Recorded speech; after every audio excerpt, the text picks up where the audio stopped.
Pulse is 80 beats per minute. It is of normal rhythm, volume, and character. Blood pressure is 110 by 70 millimeter of mercury. The JVP is not raised but with a prominent A waves.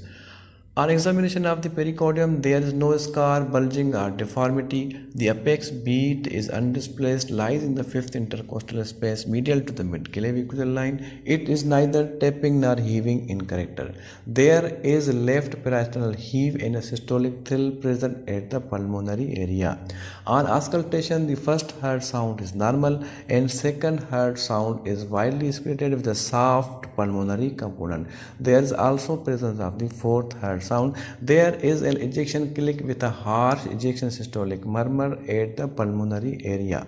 The murmur becomes loudest during the inspiration and it radiates to the suprasternal notch or left shoulder. The lung fields are clear to auscultation. There is no peripheral edema, cyanosis or clubbing. There is no infective stigmata of the infective endocarditis. My diagnosis is pulmonary stenosis.